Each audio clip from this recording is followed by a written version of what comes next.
Hello my dear friends, welcome to ED. In today's video, we are going to new places and meet new people. So, which are the places we are going to? It is Japan and Brazil. So, we'll also meet new people and we'll try to understand their culture and ways of living. Okay? So today we will see the unit Japan and Brazil through a traveler's eye, written by George Mike. Okay, now they have given the pre-reading activity. We'll look at it. Okay, now do you like traveling? Does it enhance one's mental horizon? So, who do not like traveling? Everyone likes to travel, right? So, traveling definitely enhances the knowledge and experience and also broaden the minds. Correct?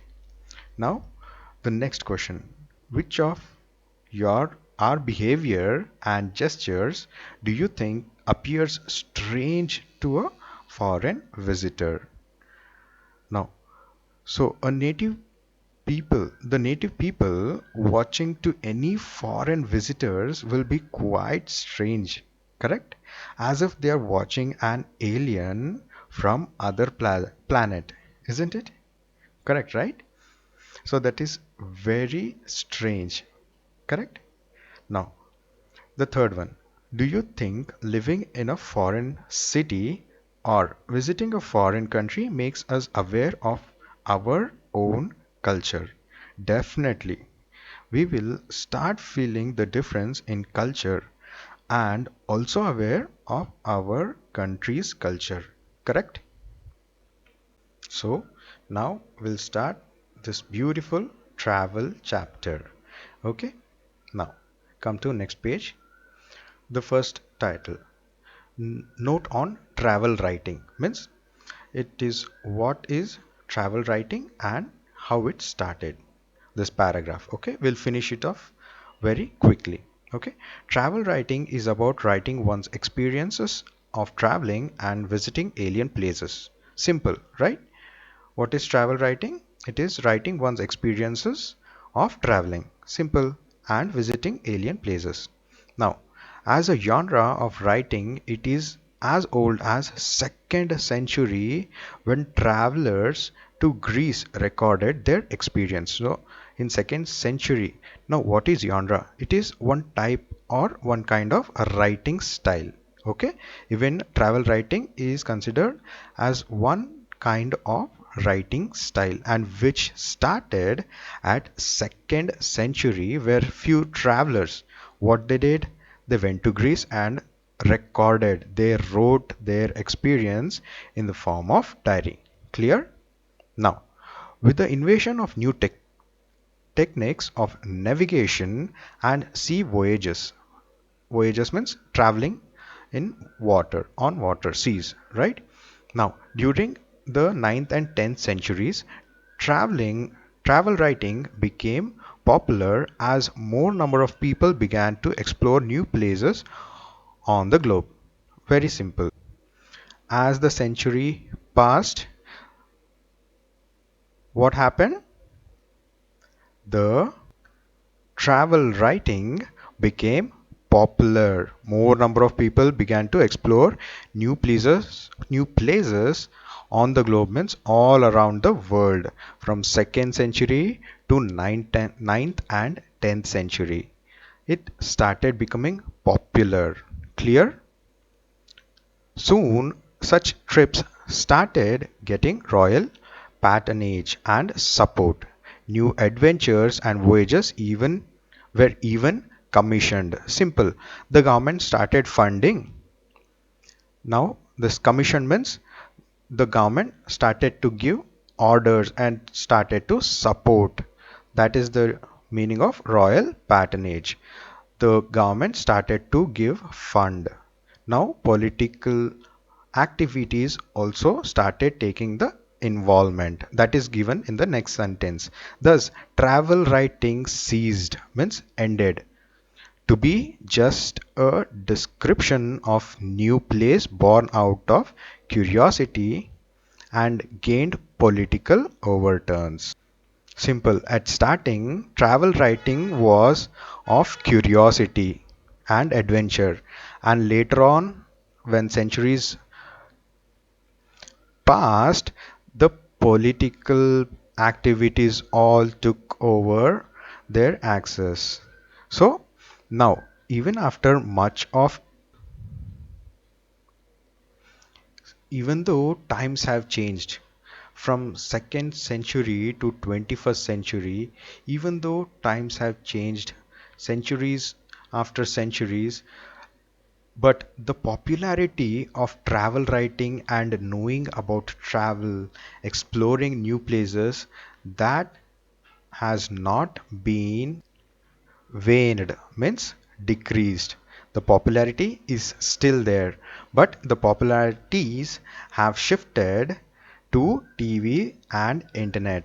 We all can watch it, right? In on TVs, they'll be showing on different channels, and even on internet, we can see blogs and videos on YouTube related to travel.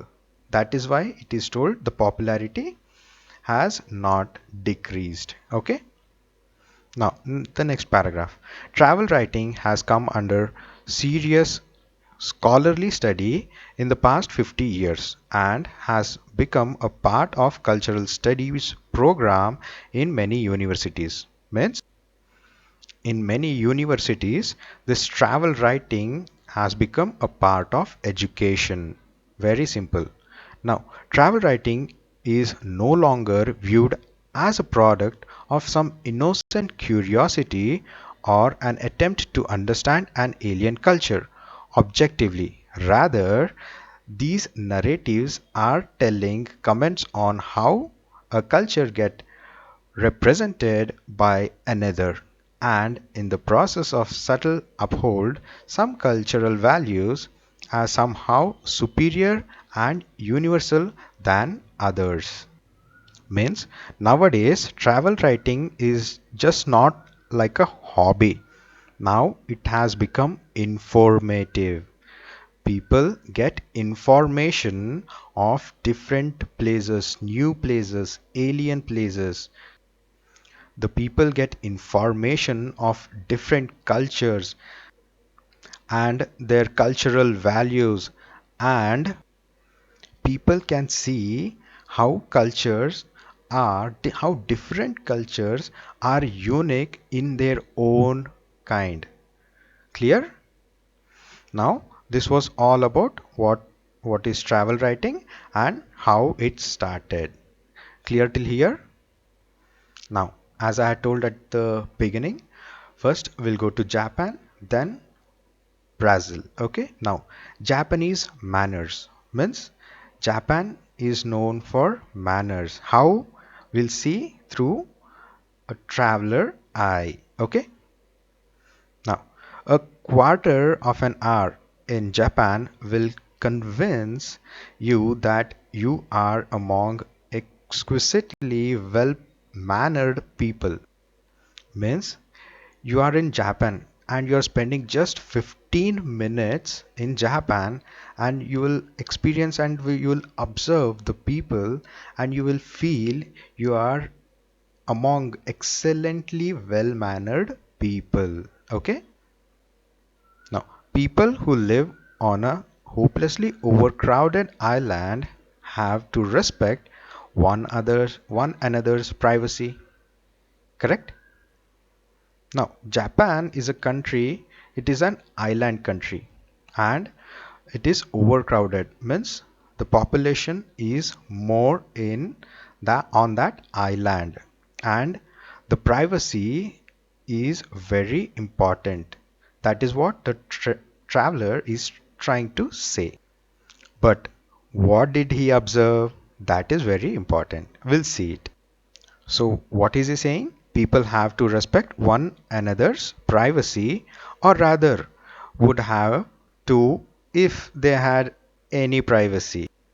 Means the people in Japan are not worried about privacy. So how will they manage privacy?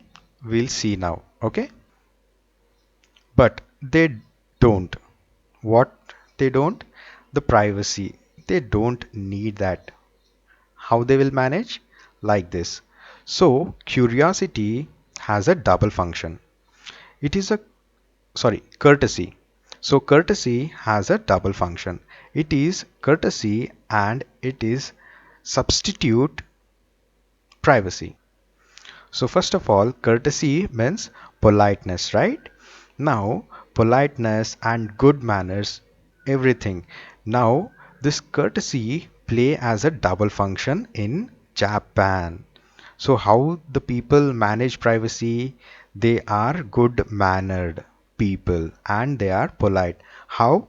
The traveler is giving example how they manage privacy. We'll see the good manners and politeness of Japanese who manage privacy even though they are overly crowded and overly populated island.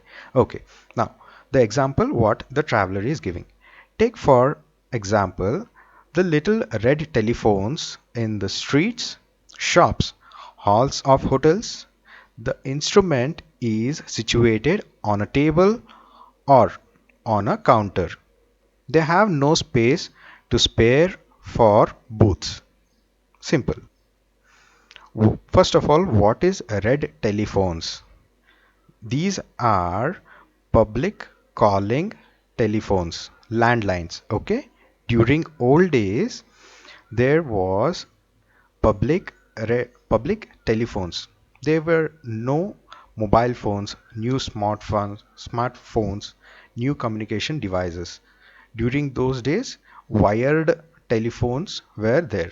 Okay, so a modern day smartphone can be taken anywhere and can be spoken, sorry, can speak on the smartphone privately to any of the people, right?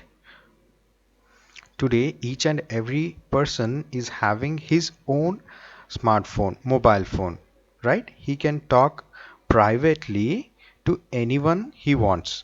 But during old days, there were public telephones. So you would make a call and pay bill for that. Okay. Now, there in Japan, there was telephones that was situated in streets, shops, halls, everywhere. Okay. But there was no separate room for telephone booth. It was situated in public. So, what is the reason for no room or telephone booth in Japan? Simple, it was overly crowded island. There was no place for separate room for a telephone. Clear? Now, in such situation, how can a person talk privately to any of the concerned person? This is what the traveler is trying to say. Now, the next line. You conduct your most confidential business transactions and intimate love quarrels in public, yet in perfect privacy. Understand? You can talk about business, confidential transaction, whatever it may be related to business, related to your family, to your wife, and that will be in public but yet in perfect privacy. How? We'll see. Anybody, any passerby could listen in, correct? Any person could listen what that person is talking on the telephone, but nobody does. A man's telephone receiver is his castle, means it's a fort, big fort. Castle means it's a big fort. A man in Japan can talk freely without even bothering that his talk might be heard by someone. Nothing to be worried about privacy. Such is the manners in Japan, the traveler is saying. So in this para, we saw about privacy of Japan and the manners of Japan, right? People on this island country have courtesy, means they have good manners and polite. Good manners like they don't bother you if you are talking on a telephone. You can talk without any worries. Clear till here? Now we'll see next manners. What the traveler observed. Now you will of course immediately notice their mania of bowing. Everybody keeps bowing to everybody else with the ceremonious solemnity of a courtier, yet with a great deal of natural and inimitable grace. Now, what is bowing? Bowing means greeting one another. How we say namaste to one another. This is bowing in Japanese. They bow, they lean the upper body to wish the other, and the same thing will be received from the other person. This is bowing. Clear? So the traveler saw the mania means obsession or habit of bowing. People bow to each other. This is what he is saying. And how do they bow? In great solemnity means sincerity. Bowing means as if they are going to bow before a great royal person, and that they do in natural way and with great manners. Okay, bowing is neither less nor more silly than shaking hands or kissing the cheek, but it is a quainter, more formal, more oriental. It is also infectious. Man, world is filled with many cultures. In some cultures they shake hand, and in some culture they kiss on cheek to greet one another, right? So bowing is also the same thing, but it is neither less nor more silly than shaking hands or kissing the cheek. But it is quinter, means it is strange and unusual. Why is it strange? Because the traveler does not belong to Japanese, right? And it is more formal and more oriental, means it is like Eastern countries' culture, and it is also infectious. Infectious means it will get infected. How? We'll see. After a few hours you start bowing yourself. Now this is infectious. You will feel habituated by the surrounding people who bow at one another, but you bow too deeply, not too deeply enough. You bow to the wrong man at the wrong time. You do not clasp your hand in front of you, which is bad, or you do, which is worse. So, what traveler is trying to say, adapting to the other new culture, it is quite difficult. If a person will try to do at the starting, he'll be facing some mistakes. That is what he's trying to say. Look at this. The traveler is trying to bow. What is saying? He'll bow too deeply or not too deeply enough. Or if he bow in front of a wrong man or at a wrong time. And in confusion, he also clasp the hands, means join the hands. How we do namaste? He'll, he'll try to join the hands in front of you, which is bad. That is what he's saying. Or you do, which is worse. Means if you try to learn everything about the culture in one day, that will be worse. Now, traveler has also made an observation of bowing rules. We'll see that. You'll discover that Japanese have a complicated hierarchy in bowing. Who bows to whom? Who, how deeply and how for how long? Means there is a certain set of rules in bowing. We'll see that, okay? Now, one of the American states had an early traffic rule which laid down that if two cars met at an intersection, neither was to move before the other had gone. Now, this is very funny. Now, what the traveler is trying to say with this example, American states traffic rules. See, if two cars are meeting at one cross, okay, neither of the two cars should move. And the rules is, and if one car moves, the other car must move. What a funny rule, right? See, that is what is given here. Neither was to move before the other had gone. Means the both the cars should not move until the other car move. What a funny rule, right? Now, why did the traveler use this example? See this. Similarly, if two Japanese bow, neither is to straighten up before the other stands erect in front of him. Are you getting it? A little complicated to us, right? Now, they manage it without difficulty, and even the smallest difference in rank, standing, age, social position will be subtle, reflected in the split second. One man's bow is shorter than the other's. Now, in bowing, there is little difference, which is very little.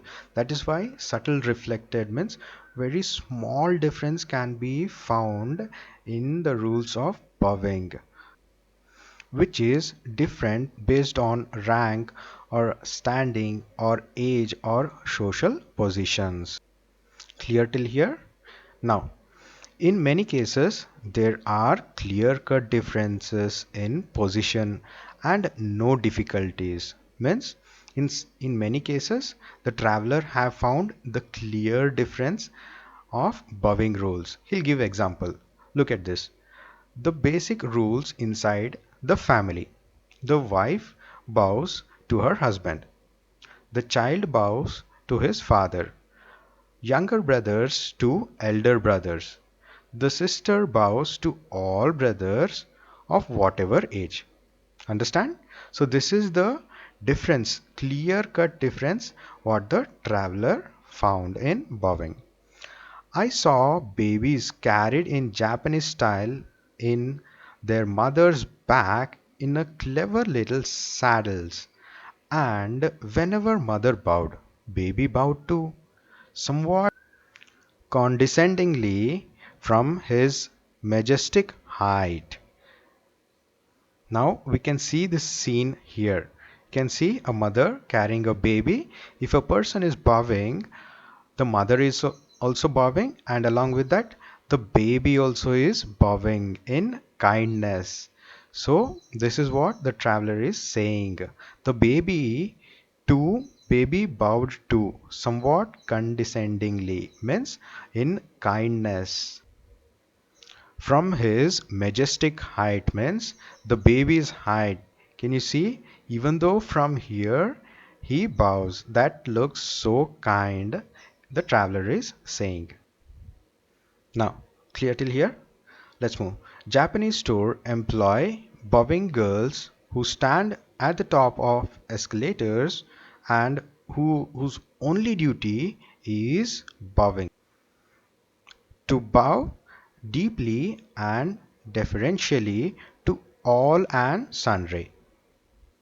All and sundry means each and everyone. So the store's owners in Japan, what they'll do, they will hire bowing girls. And what is their duty? Just to bow deeply and deferentially means complete with respect. They should bow respectfully, and for to all and sundry, to each and everyone. Okay. And what does boys do in Japan? It is given in the bracket.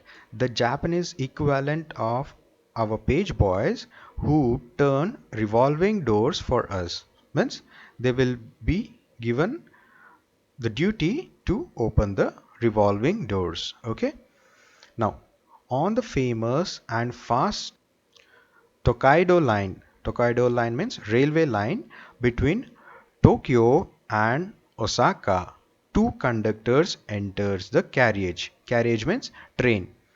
In a slightly theatrical scene means they enter in great coordination. So this is the observation of the traveler, the Japanese manners. Okay. Now, what does these two conductors do? They march to the middle of the coach, bow ceremoniously in both direction, and then start checking the tickets. Clear?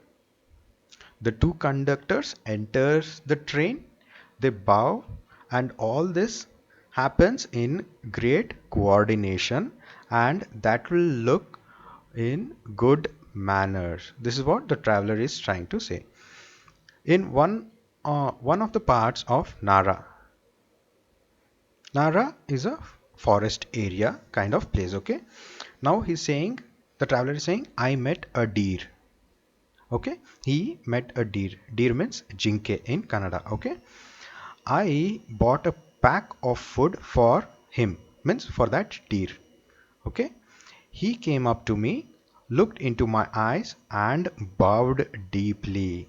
Now look at the observation of the traveler. He's saying even the deer bowed deeply in front of traveler. It was no chance gesture. It was a proper and courteous bow, means with good manners, complete politeness. The deer bowed front of him. And what else is saying? Perhaps deer are more imitative than I knew. Means it is the deers are imitative. It'll look at the people surrounded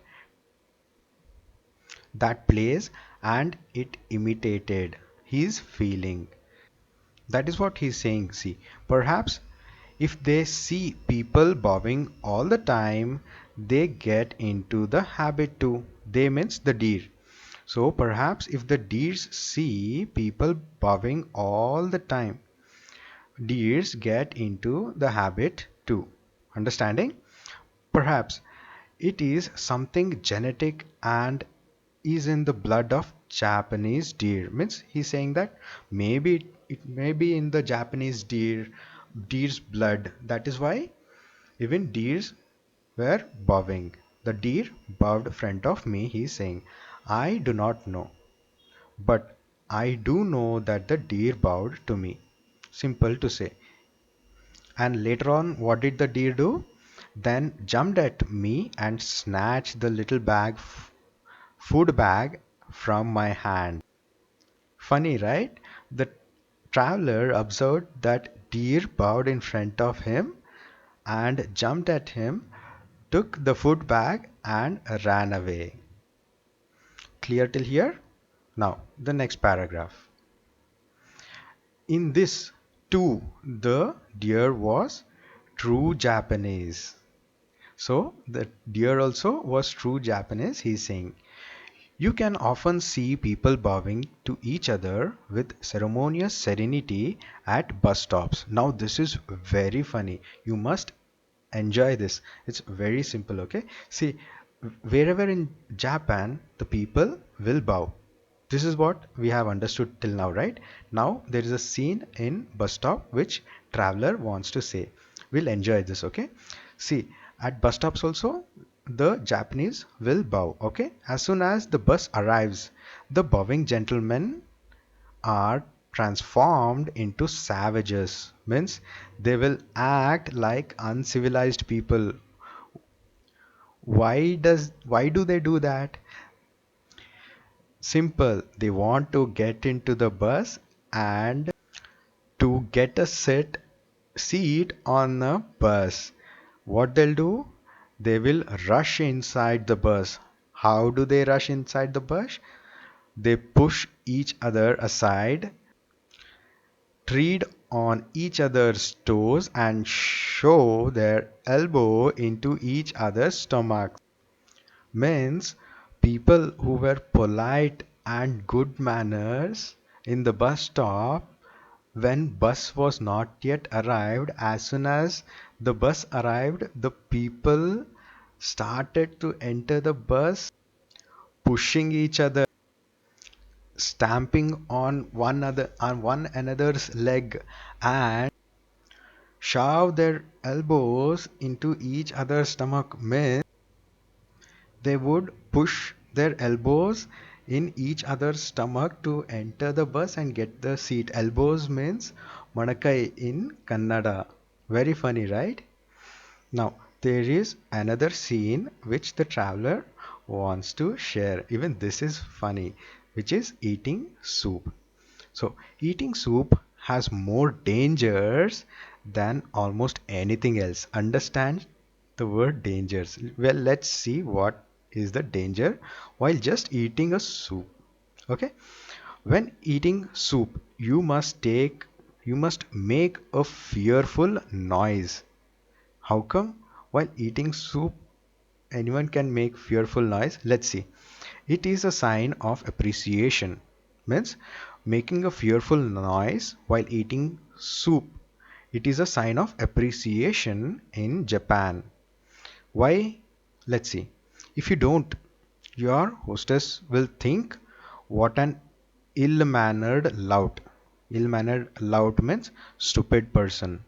But if you do, she will think, she will means hostess, the waiter, what she'll think? No, reasonably well brought up European makes such disgusting noise when eating soup. He must be an ill-mannered lout. So again, he'll be called as a stupid person. Means, see, to appreciate the soup means how the taste is. If it is tasty, the Japanese they will make fearful noises. Means they will enjoy the soup making noise to say. Now, why is it danger? Because he is a European. Now, if he is doing such disgusting noise, then the waiter will scold an stupid person. And if he don't make any noise, then also he'll be called an ill-mannered, loud, a stupid person. Why? Because you're not appreciating their food, making the noise or enjoying the taste. Getting it? Funny, right? So here it ends with Japan. Now we'll go to Brazil. And what is Brazil focusing on? It is focusing on traffic. We'll see this, okay? Nobody hurries in Brazil. Highlight on nobody, okay? It is in capital letters. Nobody hurries in Brazil. It does not really matter whether you reach your destination an hour too soon, a day late, or not at all. Understand? Means no need to get hurry. Nobody hurries in Brazil. If you reach 1 hour too soon, no one will bother. If you reach a day late, no one will care. And if you don't reach at all, even then, nobody is going to worry. This is what the traveler is feeling. So, why is he feeling? Let's see. The grave pavements in the street of Copacabana are often decorated with beautiful black mosaics. Now, what are these mosaics? What I'll do, I'll say you all go in internet and search for this. You will see small stones, colorful stones decorated, and that will be looking so beautiful. And to decorate those small colorful stones, a person must be having complete leisure time, right? Correct? Nobody can do it in hurry burry. So it will take time.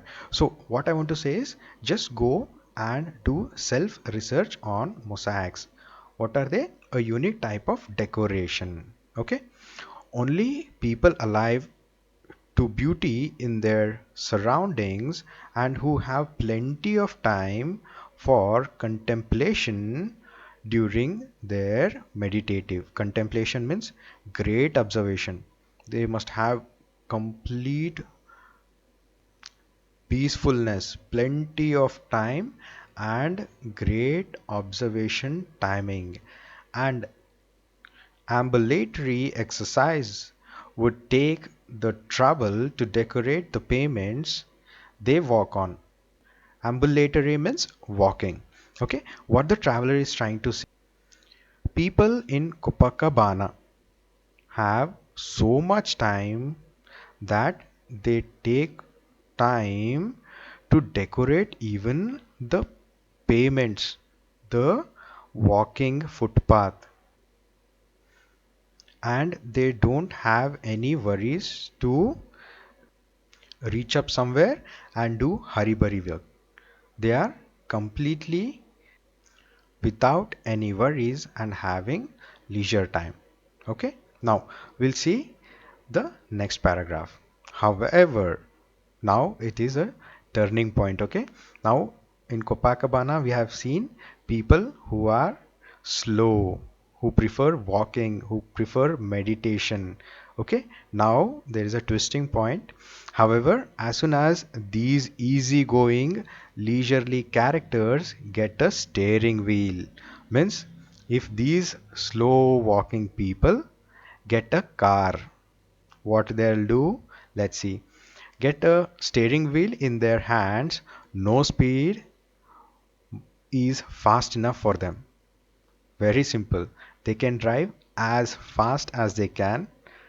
Now you would then be inclined to behave that gaining a tenth of a second is a matter of grave importance for all of them and all the time. Means every time, whenever such slow walking people get car, they will drive as fast as they can, and even if they have a chance to get even zero point 0.1 second to increase the speed and move fast, drive fast in the car, they are going to do that. And how? Every time, all the time. Such is the traffic in Brazil, the traveler is saying. Clear? Now, next paragraph. Motor cars are extremely expensive in Brazil. Import duties being crippling and murderous. Means it's very high. To purchase a car, you need to pay more money. Clear? Only a few other poorer South American states are in a worse position in this respect. Means only these people have the money to purchase the cars. Complaints are universal. Means complaints are very common in Brazil. Let's see what kind of complaints. Okay. Hardly anyone can afford a car. Means hardly, only few people can buy car. Why? It is crippling and murderous. Murderous means it is very expensive. Buying a car is very expensive. Yet this only means that the number of motor vehicles is growing by leaps and bounds. Leaps and bounds means growing very fast.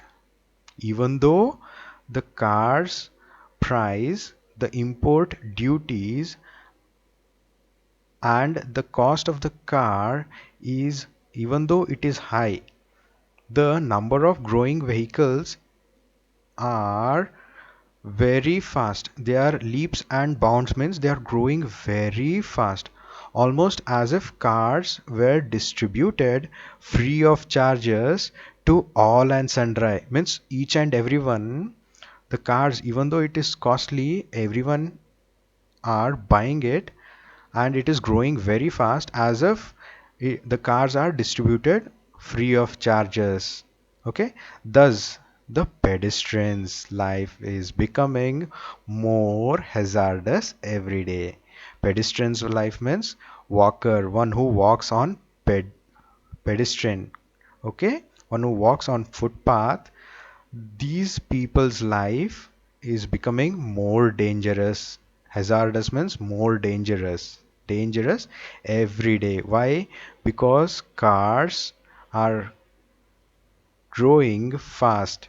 Means people are buying more and more cars. Okay? Now, the next paragraph. It is not that drivers do not care about pedestrians. Now, this is very funny, okay? This paragraph is very funny. So, if there are more cars on the road, it'll be problem for the people who walk, correct? Now, that is what is being explained here. So, the drivers, it is not that drivers do not care about pedestrians, means one who walk on footpath. The trouble is that they do not care about them. Means the drivers in the car, they do not care about the people who are walking on footpath. They are in fact on a lookout for them. Means the car drivers, what they do in Brazil, so they'll be watching the people who are walking on the footpath. Why? We'll see. It's very funny. As soon as a driver notices a pedestrian steps out of the pavement, he regards him as fair game. Means as soon as if a person who is walking on a footpath comes down on the road, just for example to cross the road, now the driver will watch him as a fair game. Means he is going to he's ready to hit him. He'll not go and hit him exactly, but he'll aim at that person and drive car more faster towards that person who just got down from the footpath to the road. Okay, he takes aim and accelerates. He means the driver who is in car, he takes aim to that person who is walking on the road and accelerates. Means he'll drive the car very fast. Now, the pedestrian has to jump, leap, and run for dear life. Means the pedestrian, he'll get scared, right?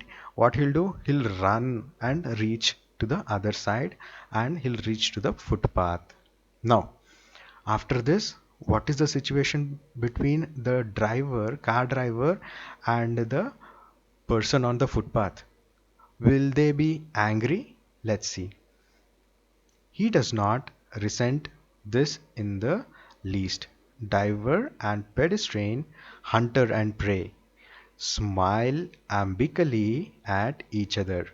Means, so even though this action takes place, means the driver is racing the car towards the person who is walking.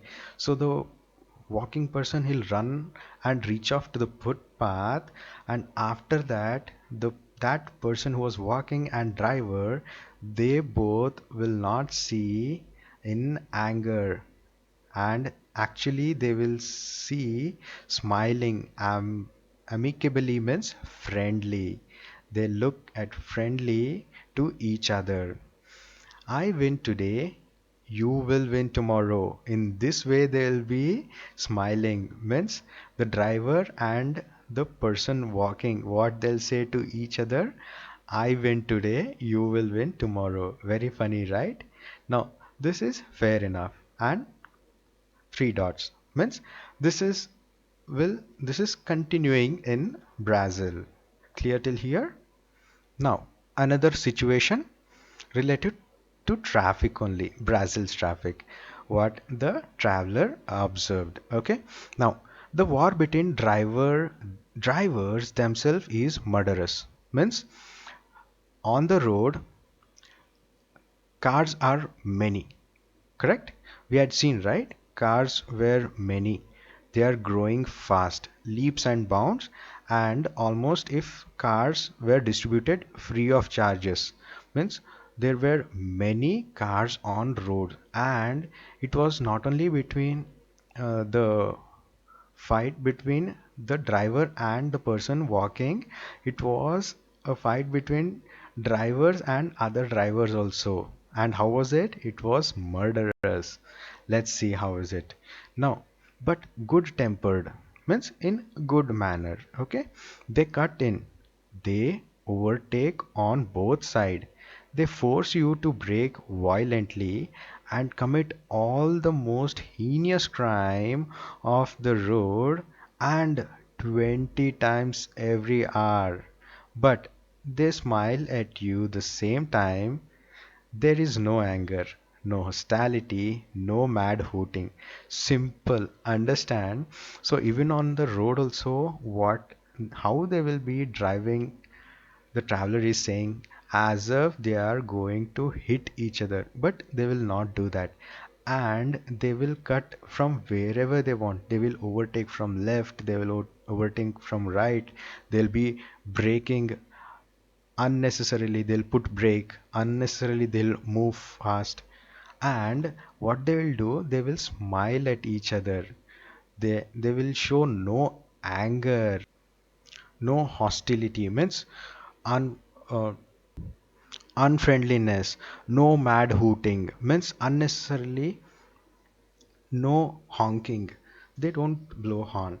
But what they'll do, they will drive car as if they want. However they want, they will drive cars on the road. Clear till here? Now the next paragraph. Even this is funny.